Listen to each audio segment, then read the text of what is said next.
So it turns out, though, that with all these challenges that I just went across, the smallness, the not well-defined, the different challenges, still, the progress is marching up at this very well-defined rate. And you can go all the way back to like 1987. And this thing has been, you know, okay, there's some scatter in the plot, but it's like a 50% compound, you know, growth rate of the number of microprocessor, you know, transistor counts. And we still continue to get this scaling. It just keeps going up and up. And so I'll be explaining later in the talk how it is that we'll still be able to get things smaller and smaller. It's by various tricks. But of course, we're going to hit some limits at some point. One limit we've hit already. And in fact, it's found in all of your laptops and computers, the fact that things making things small means that there's not very much place for the heat to go. So these things generate a lot of heat, and being so small, each thing is generating heat. There's a lot of heat generated by these small nanotechnologies. In fact, there is, as you all know, you leave your laptop not plugged in, and you let it sit for a few weeks. You come back to it. What's the state of that battery, right? So even with, that's the so-called passive power. Even with the machine not turned on, there's still a flow of current through these circuits. And when the amount of passive power overtakes the active power, then you really have a situation where power is an issue. In fact, we've reached that. In the last couple of years, passive power has overtaken active power in the amount of power consumed. And so, in fact, your computers are gated. The microprocessors, if you wanted to set up your home with huge cooling system and industrial fans, and we don't even do this at IBM, by the way, but let's say you were, you could turn the gating off on your microprocessor and get really fast, much faster than you have. But all computers, whether they're laptops or desk-side machines, the microprocessor speed, it was climbing up at a nice, good rate, and it's been more or less clipped off. And why is this? It's, as I said, not because they can't do it. They, in fact, do it, but it's intrinsic in the thing. They can be really quite fast. It's that they can't get rid of the heat properly in any kind of consumer or even, for that matter, industrial product. Right? Some of the largest supercomputers have to be liquid cooled now. Right? You simply can't get enough air conditioning in the room for some of these high-performance computers to even cool them as they sit in their rack in the room. You have to have liquid cooling. And so it's really getting it's a big challenge. And so that's something that is, a high technology challenge for, in particular, students, hopefully to solve in the future. So how are we progressing with getting things smaller and smaller? Here's a plot of how the scales have scaled over the years. 2005, 60 nanometers are being able to be made by lithography. 45 in 2007, 32 in 2009, and here in 2011, you can buy commercial machines that make 22 nanometer features.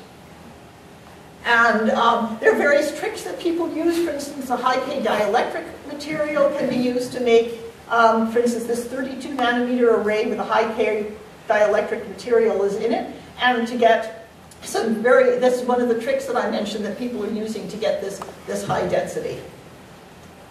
So why then nanotechnology if it has these different challenges? Well, it's the promise of technology to make better IT circuits and components. If they're smaller, they're cheaper. They can be faster. They can, in theory, be more energy efficient. They can be easier to configure or reconfigure. And we'll be going into the concept of self-assembly. So there are now different ways that people are using. This is now looking in the future. So what I just talked to you about is state-of-the-art currently. Now we're going to be looking, what are people looking at in the future for what are new transistors going to look like? And people are using talking about silicon nanowires. And so here's a silicon nanowire. This is a schematic drawing, not an actual, so this is an artist's conception, as it were. A schematic drawing of what a silicon wire across one of these transistors would look like. And they've been made And so it's a question, well, with silicon, can you even go further than silicon? Well, how about carbon nanotubes? And people are actively working on that. Field effect transistors with carbon nanotubes. So a carbon nanotube is a sheet of carbon atoms that naturally forms a tube. And according to whether you can dope this tube, and you can make it either conducting, or you can make it insulating, and or you can make it anything in between. And so you can see here, this is 1 nanometer. You can see how big these tubes actually are. And then people actually make things out of the tubes. So now you see here, this is an artist schematic. The tube would, for instance, lie across here, and that would be the conductor that crosses the gate, the channels, and it has good behavior, it's fast. And then here's an actual picture of it. So it's the blue line, if you can see it there. And so these things are really small, so you can imagine how difficult it is to place them and not break them or stretch them all over the place, right? And so here, okay, so here's what the carbon nanotube looks like in actual scale, right? And then at first you think, oh, okay, and that's the carbon nanotube. No. The carbon nanotube, see the little white line? I hope you can all see that in the back. That's the carbon nanotube. So this is just the gate contact, this fat white line down here. So here, this is the carbon nanotube. And so this is an actual measurement. This is not an artist picture. This is an actual measurement of the carbon nanotube in one of these devices. And you can also, with carbon nanotubes, there it is again, now this is again an artist conception, you can make nanotube infrared emitters, and actual people have made these using nanotubes. They're very good for that. So what are the disadvantages of carbon electronics? Well, they're extraordinary DC device characteristics, but they have some problem with parasitic effects and the problem of just placing them. Right? How do you get hold of them? How do you let go of them? How do you get them to stay put where you put them? It's a real challenge, actually. Graphene is another interesting material. Graphene is a whole sheet of carbon. And it forms into an atomic, one atom thick sheet.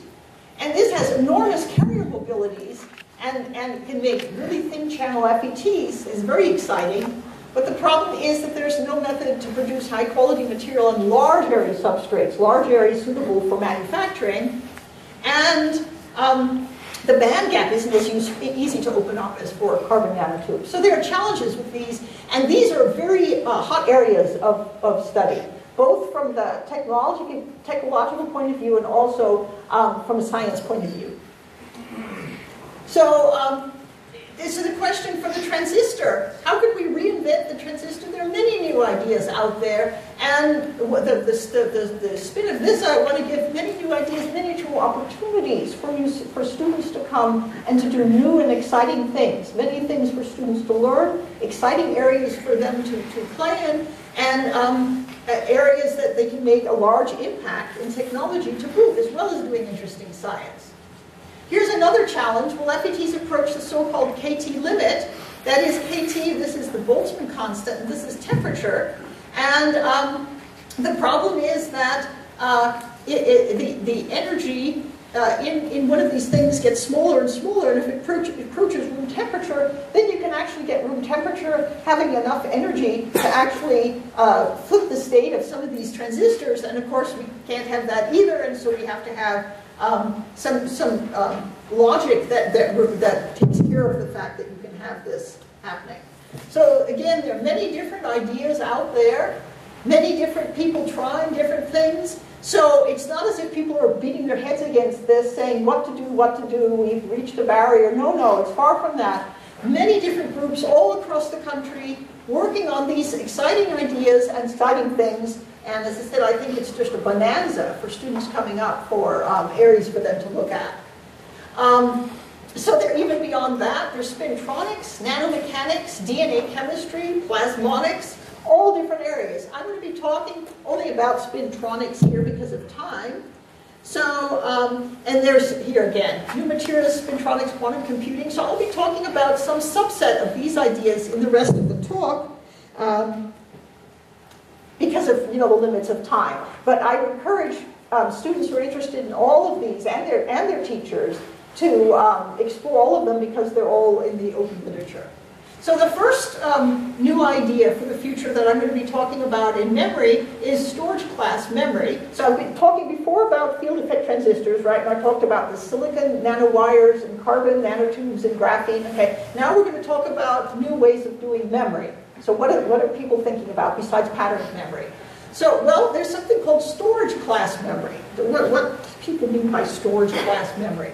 Storage class memory is a type of memory that is predicted to be able to be used both to replace hard disk drives and also be fast enough to be used for the random access memory, which is actually, in your computer there are different levels of storage. There's the hard disk drive, which luckily keeps its information when you turn the computer off. And then there's random access memory that needs electricity to do it. So when you boot up the computer, right, it takes things from the hard drive and puts them in the random access memory, which is much faster, which is what the computer uses when it's actually running. So the thought is that if you can avoid this step of having to load, when you boot up, load the information from the hard disk drive onto the random access memory and have just one memory which is there and doesn't go away when you turn the power off, that would be a good thing. Besides booting up faster, increased simplicity and all the rest. And then there's also power and space in the server room. And so the question of, how much actual spending there is on trying to get this